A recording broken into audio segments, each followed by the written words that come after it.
My people, this one breaking news. INEC versus Edo election will happen. We all of now know. You know, INEC till Ringham do everything. The May Tory don't come out. Who win election? 2024 governorship election in Edo State. The person we win them, we suppose win them, had INEC take collabo with touts, you know, make PDP no win, or how INEC take collabo with the police to ring APC to become the governor of Edo State, Senator Mode Okpebholo, as the current executive governor of Edo State. Now, people, this video one place so from News Central go shock all of una, but I want to make una listen to this video. Make we watch it together. Edo, yes, Edo State. Well, the September 21st, 2024 Edo State governorship election actually has come and gone, but then again, it's come under investigation following allegations of electoral rigging, violence and manipulation in influencing the outcome. Though Deputy Inspector General of Police Frank Mba reported a peaceful electoral process, findings by Foundation for Investigative Journalism, FIJ, suggest significant irregularities during and also after the election. But here is what you should know. Now, INEC announced APC candidate Senator Monday Okpebholo as the winner with 291,667 votes, defeating PDP's Asue Ighodalo and Labour Party's Olumide Akpata. However, it's been alleged that INEC announced results without certified copies for 12 wards, raising questions about the credibility of the figures. Violence was recorded in the gathering of Auchi, leaving an official injured, and also the results for some wards were reportedly replaced with uncertified documents. Furthermore, there was no control of overvoting and result manipulations. The FIJ reports that votes were cancelled in the most populated ward of Ikwoba Oka without explanation, leaving 10,928 accredited voters disenfranchised. In Ego and Akoko Edo local governments, discrepancies were identified where votes were allegedly inflated in favor of APC, while PDP suffered deductions in several polling units. APC allegedly gained over 16,000 questionable votes across polling units, while PDP lost 4,000, leaving a 12,000 vote gap. Join us this morning to discuss the irregularities of the 2024 Edo elections and their implications is a senior investigative reporter at the Foundation for Investigative Journalism, FIJ, Daniel Ojukwu. Good morning, Daniel, and thanks for joining us on Breakfast Central.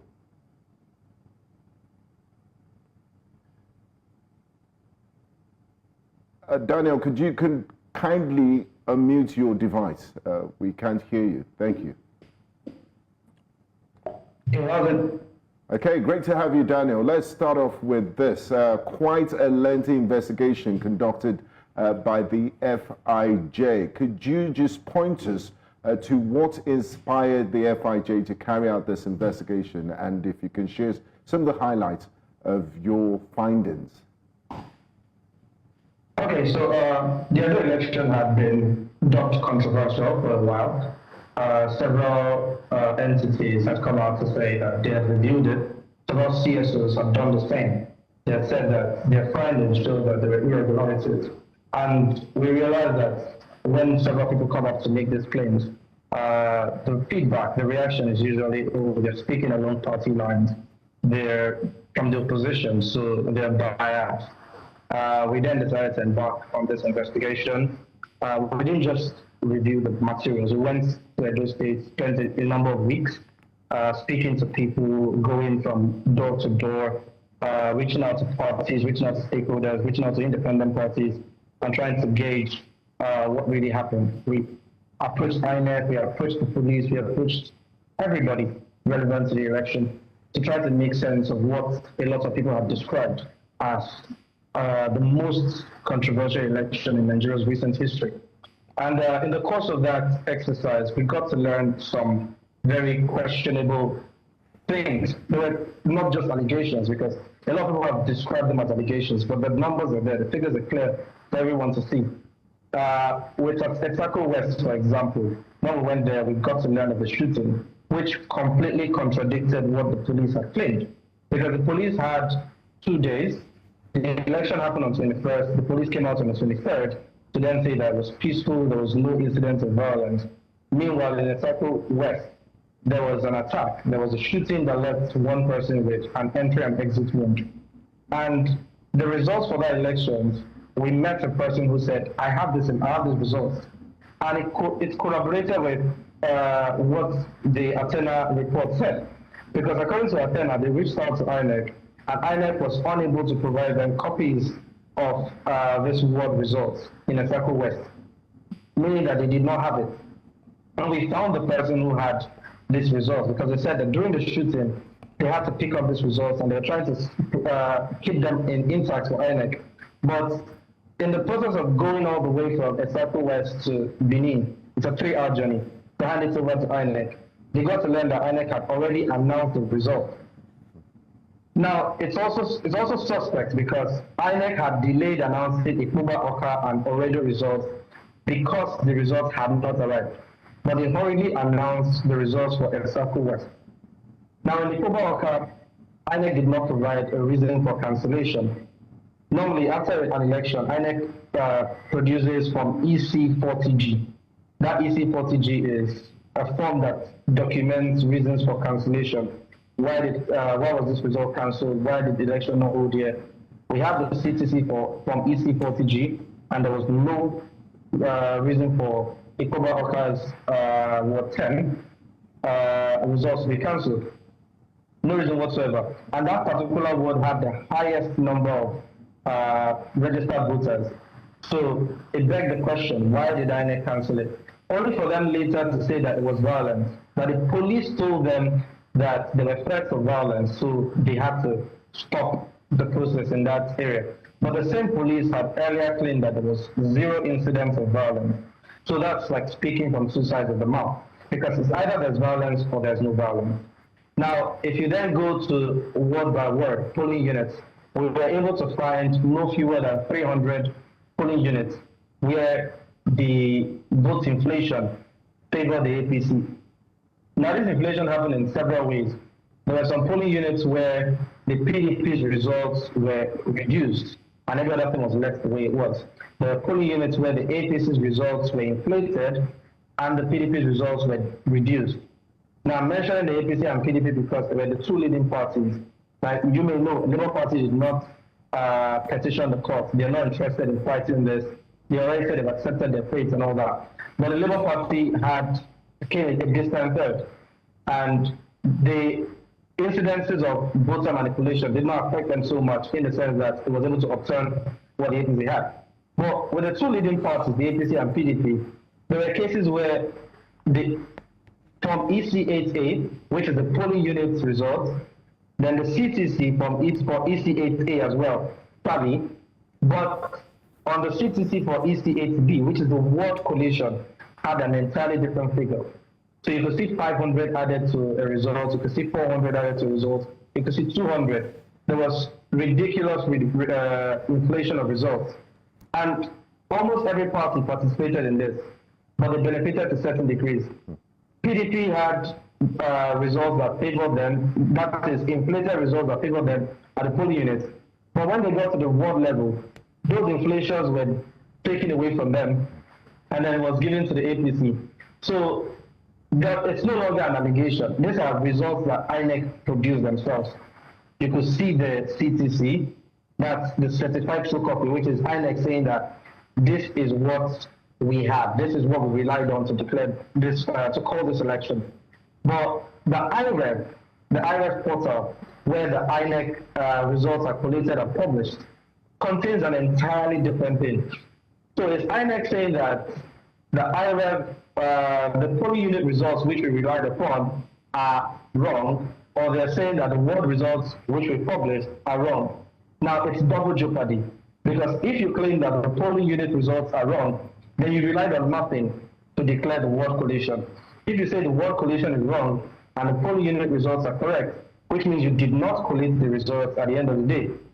So either way, it's double jeopardy for INEC. All right. I mean, you've given a lengthy explanation on what this findings have indeed resulted in. I think we'd also like to implore our viewers to go ahead to FIJ, check the website, and you would see these findings. They're quite intriguing, I must say. You know, breaking it down. I mean, a great job done in terms of breaking it down, putting things together, and showing receipts. Yeah, receipts, proof, and what happened. I also want to put a two-point question to you. I mean, your explanation has indeed covered every single thing. There seemed to be an INEC official who was shot in that report of yours. And I'm made to understand while I was going through the report and also read his statement, when they were going to collate, if I'm right, to collate, put the entire results together, they weren't allowed into that building because it was heavily guarded by security operatives. However, eventually they got in, but in the process, the gunshots rained in that particular building. And who else could have done that? In his response, he said it was definitely the policemen. So I want you to help us with a recap on what really happened concerning that aspect so that we can highlight the differences between what the police had said and what someone who was there and was shot in the arm actually said as well. Okay. For clarity's sake, the NGO G2 who was shot was actually the local government deputy chairman. Okay. Right? So different parties were putting together, they were accompanying the results to the ward. Some of them acted as ward agents, some of them acted as party agents. Now, in accompanying the results, just to make sure, they got there, and according to him, they were prevented from going into the venue. They couldn't drive in because that's the election rule.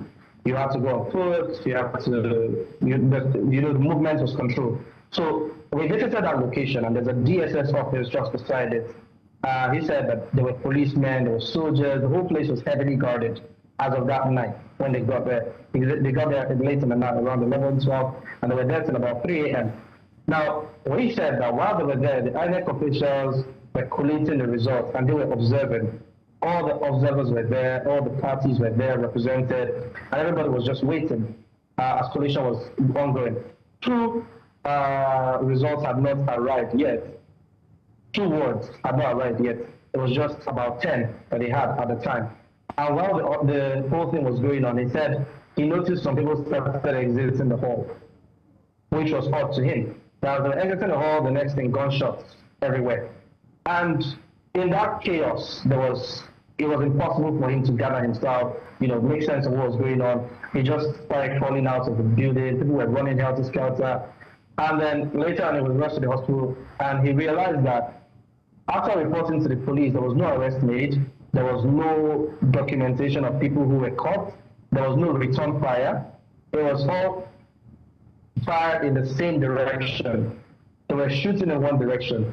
And it was very odd because with that amount of security, the number of people who were deployed in that state and in that local government, you would have expected at least one arrest or a police statement, something. Even if you're unable to catch the culprits or you're unable to gun them down, you're supposed to at least put out the statement, say, look, we are aware of this incident. But the police did not have that incident report. So if you have an LGA that is heavily guarded with police presence and military presence, and nobody was able to come out to say, we witnessed an armed attack on us, and we are hell-bent on catching these people, it brought Ojieto to the conclusion that the police were involved.